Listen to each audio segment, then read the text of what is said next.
alongside Dave Brodie and Frank Sittner right behind. Murray Walker describes what happened.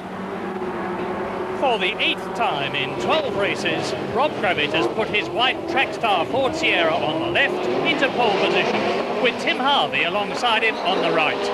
Away they go, 20 laps. Andy Rouse sprints through from the second row up into second place behind Rob Gravitt as they go into Allard Corner. Then it's Tim Harvey in third position. Behind him in the black car, it's Graham Goode. Now down to the complex, and Sean Walker in the background is challenging. And we're looking back now from Rob Gravitt's car and Andy Rouse. He's pushing Gravitt very hard indeed. He's going for the lead. Andy Rouse failing to get it. Gravitt accelerates away. Rouse is going to attack again as they come up to Noble, the left-hander. So it's Gravitt leading on the right, number 11. Andy Rouse in second position. Now, Rouse can't win the championship, but he can win the race. He's won 3 out of the 11 races so far to Rob Gravitt's 8. But Rob Gravitt doesn't need to win. He can take the overall championship with just second place. Rouse pulling up alongside the white Sierra as they go round the left-hander. Now down to the club chicane. And Rouse looks as though he's going through on the inside. Gravitt is actually moving over to let him through. He does so, down to second place. Andy Rouse leads. Now we're with Jeff Allen in his BMW M3, and he is in trouble coming up to the club chicane. In fact, he's right up onto the curbing, slowing right down. Everybody is streaming past him. Oh, and look at that left rear wheel, a big chunk out of the rim. Allen now, here is a replay. Chasing Godfrey Hall's BMW at 140 miles an hour. Up to him and he's hit him. That was the problem. Jeff Allen hits Godfrey Hall, drifts out wide over the curbing, into the pits. So, new left rear, out he goes, and he's got the airline attached to the car. He's putting the wrenches along. That's tremendously dangerous. But fortunately, Jeff Allen realises the problem and stops. And he's lost a lot of time, changing the wheel, then stopping in the pit lane. Rejoins last, and he's got a lot to do. Now, club corner, Andy Rouse leading by just over a second. Then it's Rob Gravitt, 1.6 seconds ahead of this battle. Tim Harvey and Graham Goode. Sean Walker is 5th, and Lawrence Bristow is in 6th position. Graham Goode, there he is in the black car from Leicester, right up with Harvey. And now this is 10-time Scottish champion Ian Forrest, running very wide, over the curbing, rejoining, lost a lot of places. Built up to racing speed again, but he's lost his momentum. Now, out of Village and on to Brooklands. This is the battle for 3rd position. Behind Andy Rouse and Rob Gravitt, Tim Harvey, Graham Goode, ahead of Sean Walker. They're all in Ford Sierra Cosworth turbos. Each of them have got over 550 horsepower. Down to club, and it's Andy Rouse, Rob Gravitt, Tim Harvey and Graham Goode. Behind them it's Sean Walker, then it's Lawrence Bristow, Dave Brodie, John Cleland in the Vauxhall, 8th position, leading the 2 litres, ahead of Frank Sittner and Kurt Luby. There they are. Onto the chicane, Mark Hales and Nick Whale. He nerves Nick Whale, pushes him right off the course, up onto the curbing. That was a very brutal passing manoeuvre, but it seems to have worked. A very, very unhappy Nick Whale goes on his way again. Oh, into the pits. Here are the 2 litres. On the left is Frank Sittner, on the right is his teammate Kurt Luby. There's a slim chance for Frank Sittner to become the 1990 overall champion. That's Kurt Luby that's chasing us. But Frank Sittner must win the class, and Kurt Luby is harrying him. And it looks as though there aren't any orders in the BMW team. 26-year-old Kurt Luby on the left from Bolton, kart champion, Formula Ford champion. And there is Netton Lindgren and Chris Hodgetts. Chris Hodgetts in the 2-litre Ford Sapphire, nearly losing it. Trying to catch Netton Lindgren. But now Tim Harvey, Graham Goode, Lawrence Bristow, Dave Brodie goes through, and Sean Walker, number 4. He was up into 4th place. He's obviously got a major problem driving into retire. So, Harvey, Good, third and fourth. Lawrence Bristow, fifth. Dave Brodie there in sixth position. And look at John Cleland in the 2-litre Vauxhall, ahead of, together, Sittner and Kurt Luby.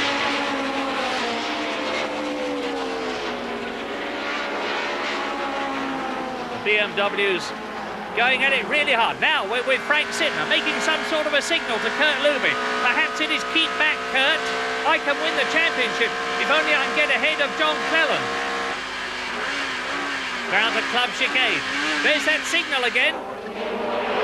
But it's a signal to go through, and Kurt Luby moves up into second position. Frank Sittner third in the 2-litre class. Netta Lindgren is right behind him. So it's Vauxhall, BMW, BMW, BMW in the 2-litre class. Andy Rouse is still leading overall in the Ford Sierra. Luby ahead. Let's see if he can do anything about John Cleland's Vauxhall. And look at Ned Lindgren there. Sittner, Luby, Netta Lindgren behind them, John Cleland in front of them, and Netta Lindgren is definitely gaining on the two BMWs. That is Ian Flux, another BMW M3. Flux has spun off. He's scrambling to find wheel grip now to get back onto the tarmac and into the race. Luby and Sittner still battling for second place in the 2-litre class. Luby's got it at the moment. No, he hasn't, because Frank Sittner goes through and retakes the second place he lost. But John Cleland in the front-wheel drive Vauxhall is still ahead. Netta Lindgren is still in fourth position. In fifth place in the 2-litre class, it's Markus Österreich. That's the German driver in the Vauxhall Cavalier. And look at Kurt Luby in the white BMW. He's weaving about all over the place, and Netta Lindgren has gone through. It looks to me as though Kurt Luby's got a puncture. He's slowed right down. So there is Chris Hodgetts, number 51, and into the pits comes Kurt Luby, and sure enough, left rear puncture. And the ProDrive team mechanics leap onto it. Up on the jacks, off goes the old wheel, on goes the new one. Kurt Luby sitting there impassively, waiting to get away, and look at that old tyre.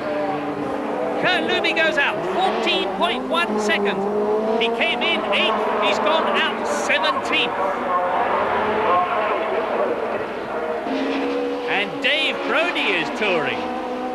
The man who's making a comeback to the British Touring Car Championship was in 6th place, now touring into the pits. Rotten luck for Brodie, and that is Frank Sittner behind him. So that's both the BMW Works cars in. Kurt Luby's been in and gone out. There is Brodie, here is Sittner, and it's another left rear tyre look. Whoops, Chuck Nicholson, number 53, Chuck Nicholson, the ex-Jaguar driver. Having a go at touring car racing, finding his limits the hard way, back into the race. And Frank Sittner's wheel change is almost completed. It is completed, we're with him. He blasts out of the pit lane, leaving Dave Brodie there, down to 16th place. And that's put an end to Frank Sittner's chances of being overall champion in 1990. Dave Brodie rejoins. Tyre damage, real damage. And it looks like a choice of the wrong comp. John Cleland in the Vauxhall Cavalier, a commanding lead in the 2-litre class. And with Frank Sittner effectively out of the race, that means that Rob Gravitt has almost certainly won the 1990 British Touring Car Championship overall. He's only got to finish. Andy Rouse leads. Rob Gravitt well behind him now in second place. Tim Harvey is third. Lawrence Bristow is in fourth position. Graham Good is fifth. And John Cleland in sixth place in the 2-litre Vauxhall Cavalier. Andy Rouse into the complex. Fine drive. Looks like his fourth win, but with no disrespect, I suspect Rob Gravitt is going to be happy to finish second and give the Ford Sierra Cosworth and himself their first British Touring Car Championship. So Rouse drives on now. We're with Lawrence Bristow, fourth position, out of the complex. Campbell, Cobb and Seagrave. Exits Seagraves, now on his way to Noble, the fast left-hander, chasing the car ahead of him, soon to take him into the apex. No, he's not into the apex. He's off the course. Over the infield to a standstill, and Lawrence Bristow out. For what reason, I do not know. Bristow walks away from the car. Not at all happy with it, obviously, and Andy Rouse is calmly now pacing himself in the lead to his 4th victory. 13 laps completed into lap 14. And now we're looking back from Rob Gravitt's car at Tim Harvey, number 3, 3rd position, and closing up on the White Sierra of the champion-elect Rob Gravitt. There's Harvey, and he's going past on the inside, up into 2nd place. And that in the background, incidentally, is Frank Sittner, rejoined in the BMW M3. We're with Gravitt now. Tim Harvey in front, and into the pits comes Cleland. John Cleland, 6th in the race, leading the 2-litre class. This is incredible. Luby in trouble, Sittner in trouble, now Cleland in trouble, and that means to say that Netton Lindgren has gone through into the lead of the 2-litre class. And this looks pretty terminal to me. Steam from inside the bonnet, yes. Pushing the Vauxhall away, so Cleland is out. Now, what's the problem? I thought it was a puncture. As I came into the chicane there was a sudden vibration. Just as I changed down, back on the power, and I thought it was maybe a tyre. It would appear that it's dropped some oil, so looks like that's that. Well, if he's dropped some oil, that certainly is that for John Cleland, but it's not for Netton Lindgren. Look at this, leading the 2-litre class. Right behind her, in the leaping Ford Sapphire, it's Chris Hodgetts. Just behind him is Marcus Erstreich. But there is the race leader, Andy Rouse, on his way to his 4th victory. Now, his problem in 1990 has been tyres. Not the car, not the driver. And there, Tim Harvey going through in 2nd position. Big gap between him and Andy Rouse now. And Rouse coming up to lap Ian Forrest in the red and white BMW. He's in 8th place, so that shows you how quickly Rouse has been driving. Number 1, 1st position. Round 12 of the championship. Rouse is 4 times British champion himself, but he's not going to be this year. That's the man who looks as though he's going to be. Rob Gravitt, number 11, 3rd in the race, on target for the championship. But now the 2-litre class, 1st, 2nd and 3rd are together. Lindgren, Hodgetts, Erstreich, BMW, Ford, Vauxhall. Into the last lap but 1, lap 19 out of 20, up to Allard at 100 miles an hour and out of it. Now onto the complex, down into 2nd gear for Campbell, the right-hander, 65 miles an hour, and Chris Hodgetts tries for 1st place. Netton Lindgren shuts the door in his face. Hodgetts loses momentum. Erstreich closes up. Lovely bit of driving by Netton, that was. Perfect tactics. Now, round Noble. 3 cars, there is nearly 900 horsepower there. Out of Goodwood at 125 miles an hour.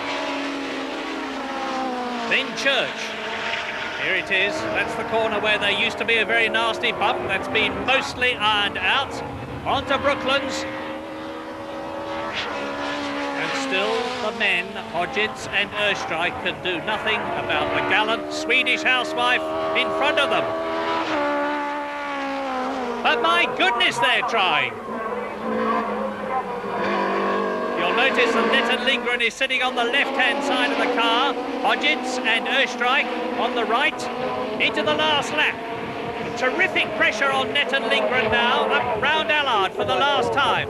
Hodgetts realises, and so does Erstreich, that if they are to beat Netton Lindgren, it's this lap. It's got to be this lap. Into and out of the complex for the last time. And Andy Rouse is almost home for that 4th win. Out of the club chicane. for the 20th time to see the checkered flag, to take it and to win. And Tim Harvey finishes second in the Blue Sierra, but this is Rob Gravitt. He's going to be third, 8 times a winner, 8 pole positions, 9 fastest laps, 4 record laps, and that is supremacy. But this is the battle for the 2-litre leadership on their last lap, and it's still Netton Lindgren leading, it's still Chris Hodgetts second, it's still Österreich in third position, as on the fastest part of the course, nearly 130 miles an hour. They come out of the right-hander and down to the club chicane for the last time, and Chris Hodgetts is closing, he's trying to take her on the outside, and he spins. Tries too hard. Österreich goes up into second place.